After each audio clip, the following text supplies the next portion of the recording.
Друзья, приветствую вас! Утренний обзор. Давайте рассмотрим, какие текущие события происходят, что сегодня ожидать и какие движения предполагаются на рынке по доллару, рублю, нефти, золоту. Давайте начнем с экономического календаря. Так, сегодня среда, 25 ноября. Сегодня должны быть данные по базовым заказам на товары длительного пользования. Это очень существенная статистика, которая позволяет понять настроение людей относительно вложений, то есть как они чувствуют, будет устойчивая, неустойчивая экономическая ситуация. Это достаточно существенный показатель. Так, ну и у нас, конечно же, сегодня ВВП США, то есть это вот как раз то, что может либо рынки поднять, либо их отправить в нокаут. И сегодня же число первичных заявок на получение пособий по безработице. Обращаю внимание, что сегодня среда. Эти данные обычно публикуются в четверг, но четверг, 26 ноября, День Благодарения. Соответственно, это день, когда Америка отдыхает, и поэтому вот эти данные выходят именно сегодня. Далее в 18:00 продажи нового жилья и в 18:30 запасы сырой нефти. Сегодня день будет очень мощный, и завершит его публикация протокола ФОМС. Вот, так что сегодня будет движняк. Если не подкачают никакой негатив, то сегодня мы можем увидеть новый исторический хаи по американскому рынку. Единственное, здесь какой есть риск. Во-первых, перед днем благодарения могут пофиксить позиции, и перед закрытием американских площадок может случиться просадка. Такое вполне возможно. Это первый момент. Второй момент. День благодарения, потом Черная пятница, когда все активно распродают. Но в этом году особенность Дня благодарения заключается в том, что у американцев будет снижена активность в части передвижения. Поскольку карантин, ограничения вводимые, то, скорее всего, особо никуда не поедут и не будут путешествовать. Вот именно на День благодарения наблюдается всплеск из года в год спроса на топливо. В этот год спроса на топливо такого всплеска не будет. Это, в общем-то, один из факторов, который может вызвать коррекцию на рынке нефти. Либо перед Днем Благодарения, либо в пятницу, когда будут работать площадки. Так, давайте перейдем к новостям, что у нас здесь такого интересного. Ну, во-первых, у Мнучина с Пауэллом были терки, потому как Мнучина решил неизрасходованные 450 ярдов перевести в общие фонды. То есть, такое перемещение денежных средств, которое было выделено на борьбу с коронавирусом, оно затруднит изъятие этих денежных средств для предоставления оперативной помощи. Соответственно, новый министр финансов, который приходит, Джанет Йеллен, она будет сталкиваться с тем, что эти деньги надо будет как-то реактивировать. Потребуется преодоление дополнительных административных барьеров для того, чтобы эти деньги назад попали в экономику. Там идут обширные дебаты относительно того, должен, не должен Мнучин такое действие совершать. Сам он утверждает, что по закону он должен эти деньги перевести в основной фонд. Кто-то говорит, что на самом деле он этого делать не должен. На самом деле Соединенные Штаты, где в каждом штате свои законы, то есть там целый кавардак, и разобраться, что законно, а что нет, с моей точки зрения, это достаточно сложно. Поэтому там очень популярна профессия юрист, и все, если что, бегут в суд. Ну, вполне как бы естественно, что правовое государство, это безусловно, но с другой стороны, такое количество законов в каждом штате, оно создает массу возможностей для всевозможных ходов. Так, ну вот Гонконг режет гербовый сбор на сделке с недвижимостью, однако, скорее всего, это никак не спасет рынок недвижимости Гонконга. Я до этого, когда вот эта вся ситуация раскалялась, давал свое видение, что роль Гонконга будут постепенно нивелировать. Гонконг в текущем независимом, развитом состоянии для Китая не очень нужен, там есть Шанхай, который лоялен. И поэтому тихой сапой они будут постепенно Гонконг прижимать в том или ином ключе. Такие действия, они придут к тому, что гонконгская юрисдикция, гонконгская недвижимость, они будут в цене падать и к ней будут терять интерес. Ну, конечно, наверное, сразу никто этого делать не будет, это такой вяло текущий процесс. Вот, но тем не менее китайские власти, они не заинтересованы в том, чтобы Гонконг процветал. Да, на текущий момент какие-то экономические, финансовые операции проводятся через Гонконг, и это выгодно. Но я думаю, всецело политика будет сведена к тому, чтобы все это дело либо поровну поделить с Шанхаем, либо вообще все перевести в Шанхай. Так, ну вот здесь новые трения по поводу вакцины возникают AstraZeneca. Сейчас якобы внезапно оказывается, что 90% эффективности это на группе выборки из молодых людей. Но смотрите, здесь ходов будет очень много будет заявлений. Надо четко понимать, что здесь просто определенные новости их постоянно генерят для того, чтобы рынок он жил, дышал, двигался туда-сюда.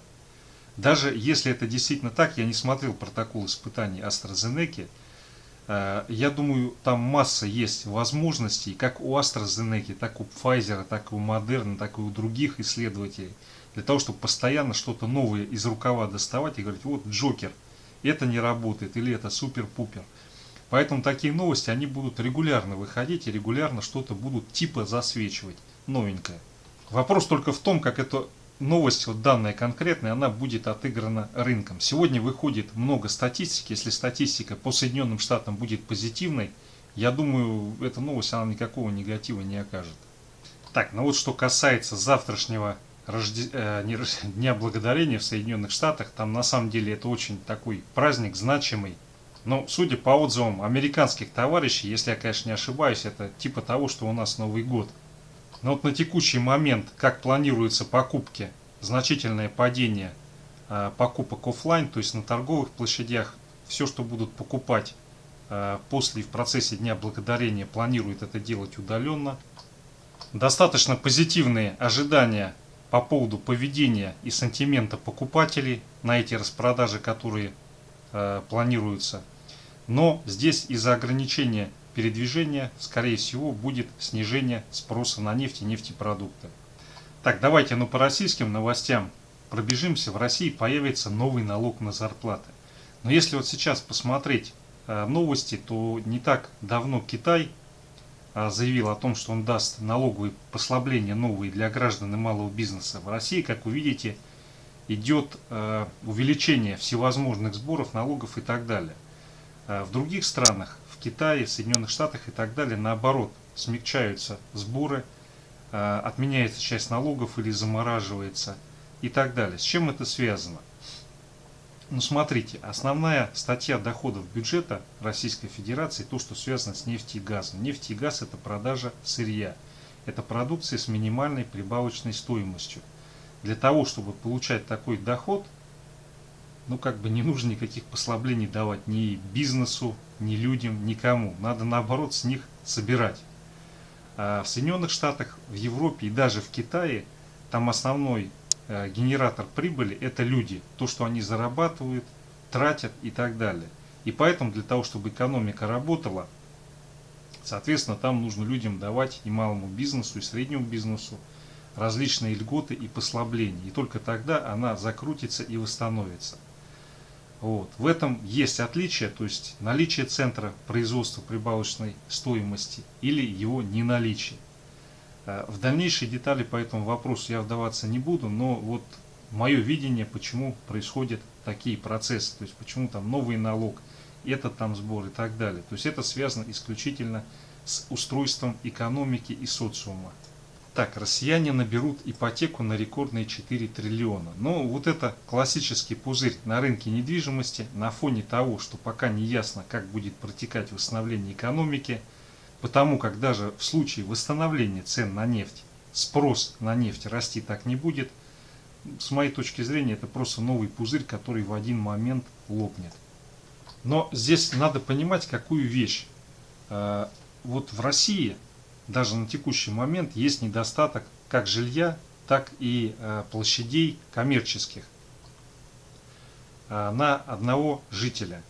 Допустим, тоже жилье надо 1 квадратный метр на гражданина строить в год. Даже сейчас этот показатель, он даже и близко не достигнут. То есть надо четко понимать, что вот этот вот пузырь, связанный с недвижимостью на российском рынке, особенно в Москве, он надувается не просто так. Не так вот взяли туда деньги, загнали. То есть действительно есть неудовлетворенный спрос, который создан искусственно на протяжении многих лет. И на фоне этого надуваются такие пузыри. Так, друзья, ну вот провели еще одно расследование по поводу отрицательных цен на нефть в апреле. И пришли к заключению, что отрицательные цены на нефть WTI в апреле, которые мы с вами наблюдали, они были связаны с тем, что было открыто достаточно большое количество интереса, то есть контрактов. И на момент перекладки контрактов был избыток нефти, недостаток площадей, и поэтому для того, чтобы переложиться, сбрасывали контракты и, соответственно, покупали новые.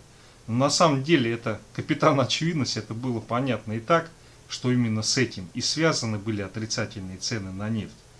Но, на мой взгляд, вот не надо абсолютно искать ответа на этот вопрос. Он и так очевиден. Даже там, если какие-то новые детали выявляются, здесь, с моей точки зрения, ничего принципиально нового в этом нету. Здесь просто четко надо понимать, что отрицательные цены на нефть, даже на фьючерс, они противоречат экономическому смыслу. И, соответственно, все последствия, которые должны, с моей точки зрения, нести этот расчет и потери, должны нести не трейдеры, должны нести биржи, центральный контрагент, который осуществляет клиринг, и брокеры. Вот они должны между собой, по логике вещей, с точки зрения здравого смысла, по поводу законов этот момент надо уточнять, но это по сути это их риск, это не риск трейдера, который осуществляет сделки. И поэтому, с моей точки зрения, ну, конечно, есть теоретический интерес все время разбираться, копать, что там на самом деле было, почему отрицательные цены на нефть. Но я думаю, что здесь лучше к подобным моментам подходить с точки зрения того, чтобы эти проблемы не возникали. Разбираться в них не обязательно. Достаточно тех, кто должен, по сути и по логике отвечать, их, соответственно, заставить ответственным в этой цепочке. И тогда эта проблема, она больше не возникнет. Так, друзья, давайте рассмотрим, что происходит с позициями на фьючерсах ММВБ. Так, фьючерс РТС. Но здесь что-то совсем какие-то небольшие изменения в части позиций юридических лиц. Что здесь могу сказать? Ну, делают ставку на то, что индекс РТС будет с утра проседать. Но на самом деле, если рассматривать общее количество, то, конечно, здесь в целом ставки на рост индекса РТС. Но сегодня они ожидают, что с утра будет движение вниз. Вот, с учетом того, какое количество позиций, в последнее время изменений происходит очень небольшое на этой неделе, то здесь, соответственно, наверное, это фактор, который не столь сильно влияет. То ли рынки находятся на хаях, и уже как бы, ну, малейшие движения они могут привести к тому, что либо будет выстрел наверх, либо обвал, то ли действительно этот момент просекли, что стали обращать на это внимание и, возможно, как-то таким образом делают, что вот это изменение, оно не очень большое. Но это мое субъективное предположение. Так, Сбербанк, ну здесь абсолютно четкая ставка на то, что Сбербанк будет проседать. То есть вот порезали очень сильно лонгов и нарастили шорты. Газпром, здесь тоже ставка на то, что Газпром будет падать. Рубль-доллар, ну здесь боковик, но шортов порезали больше. И поэтому, наверное, все-таки какое-то движение вниз на укрепление рубля, оно произойдет. Евро-рубль, здесь наоборот ставка на то, что евро к рублю будет расти. Евро-доллар, здесь ставка на рост евро. Фунт-доллар, здесь ставка на рост фунта. Нефть, бренд, ну здесь абсолютно четкая ставка на то, что ждут, что нефть будет расти. Серебро, а вот здесь сокращение лонговых позиций и ожидают, что серебро будет проседать.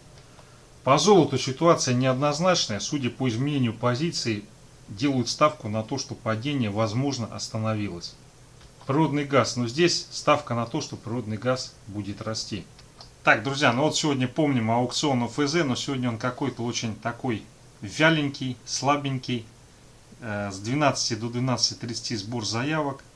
И потом, соответственно, ввод цены в 14:00. Обычно их 2, а в последнее время даже и 3 проводилось. Но сегодня что-то как-то не очень. Возможно, это связано с тем, что завтра День Благодарения в Соединенных Штатах. Так, друзья, дальше давайте по графикам. Китай сегодня проседает, но опять же, это проседание, оно пока носит не критичный характер, идет проторговка на хаях. Критичный характер оно будет носить в случае пробоя вот этого диапазона. Но все равно это определенный негатив и возможность для отлива на российском рынке. Так, далее SFD на фьючерс S&P, дневной таймфрейм. Здесь сейчас идет попытка коррекционного отката, но этот коррекционный откат, ничего страшного в нем нету, главное, чтобы не пробили вот это значение 3550. То, что день благодарения, вполне возможно, что захотят пофиксить позиции и будет какая-то просадочка. Вот если брать часовой таймфрейм, то что у нас получается? Ну, сейчас идет коррекционный откат. Если этот коррекционный откат пробивает 3620, то пойдет более глубокая коррекция. Цель этой коррекции послужит вот это вот движение на 3580. Если мы сейчас пробьем 3620, то скорее всего будет заход вот сюда, вот в этот диапазон. Так, далее индекс РТС, дневной таймфрейм. Ну, здесь, соответственно, чтобы получить котировку фьючерса, достаточно умножить на 1000, и там плюс-минус какое-то небольшое значение сверху. Исходя из дневного таймфрейма, ну, у нас здесь либо пробой 128 1288 1289 и уход на хаи. Вот. Но, наверное, все-таки такого пробоя не будет. Здесь более логичен коррекционный откат, как минимум на 1275, вот сюда, к этому значению. Но если здесь возникает пробой, то следующая цель движения наиболее вероятно будет 125 1254 1255, вот сюда вот. Так, друзья, далее нефть Brent. Но вот у нас мы закрепились выше 47,5, это позитивный момент. Следующая цель это 50,5, которую нужно пробить и закрепиться, чтобы продолжился рост. Так, вот дневной таймфрейм. Ну и по часовику у нас пошел коррекционный откат. Сейчас наиболее вероятно цель этого отката будет движение вот сюда вот на 47,7, 47,75. А в случае дальнейшего движения вниз и пробоя 47,5, это здесь магическая цифра. Соответственно, движение разовьется сначала на 46,4, и потом следующая точка притяжения это 45,5, вот сюда вот этот диапазон. Но здесь все указывает на то, что скорее всего будет коррекционный откат. Сегодня в течение дня будет волатильность, но по факту того, что завтра в Америке праздник, наверное, все-таки позиции зафиксируют. Спрос на нефть, скорее всего, будет не таким большим, как ежегодно, поскольку никто никуда особо ехать не планирует. И здесь наиболее логично откатиться по нефти. Ну, здесь вот цель, наверное, будет сегодня 46,3. Вот. Но возможно и обратная реакция на фоне открытия шортов, что мы увидим пробой 48,75 и уход на 50. Но мне кажется, здесь уже движение, оно очень сильно перегрето и требует какого-то небольшого хотя бы охлаждения для того, чтобы продолжить дальнейший рост. Так, далее золото. Пробили 1800 вчера и даже начали торговаться по 1800. Вот такой ход событий, он указывает на то, что высока вероятность, что отсюда может развиться движение. Ну, вообще, как бы в идеале это 1550-1600 сходить. Вот. Но начались сделки, которые указывают на то, что здесь происходит сейчас набор позиций. Так, но здесь вот весьма вероятно, что сейчас произошел набор позиций, и, соответственно, отсюда вполне может сегодня произойти коррекционный отскок. Цель отскока 1818. Вот это вот красная оранжевая линия. Вот. Но здесь по золоту, конечно, ситуация она очень неустойчива. И любая новость, связанная с тем, что новую вакцину какую-то одобрили или испытали, она может золото, конечно, очень сильно просадить. Но если рассматривать локально, достаточно высока вероятность движения на 1809 и далее 1818, вот сюда вот. Но опять же, видите, оно пока четкую разворотную формацию на то, что оно будет расти, не дало. Оно пока находится в понижательном тренде. И поэтому здесь какая может быть идея? Только внутридневные короткие отскоки дохлой кошки. Делать какую-то ставку на то, что оно начнет расти в среднесрочной перспективе 1, 2, 3 дня, я думаю, это крайне рискованно. Вот. Но с другой стороны, как бы этот падеж, он в любой момент может развернуться и превратиться в рост. Какой-то негатив, который, если выйдет, допустим, одну вакцину, скажут, что она будет подаваться не сейчас на регистрацию, а, допустим, в апреле или в марте. Соответственно, это может вызвать негативное движение на рынках, и, соответственно, золото отскочит и начнет расти. Вот, поэтому краткосрочно здесь рисуется движение 1807-1818 сегодня. Ну, сюда, наверное, вряд ли, конечно, его затянут, а сюда оно, возможно, очень вероятно отскочит. Но, опять же, тут перспектива роста в связи с пробитием 1800, она очень невелика. Так, друзья, далее рубль-доллар, USD Tomorrow, дневной таймфрейм. Но здесь открылся портал движения на 74.85, поскольку дневочка закончилась ниже 75.5.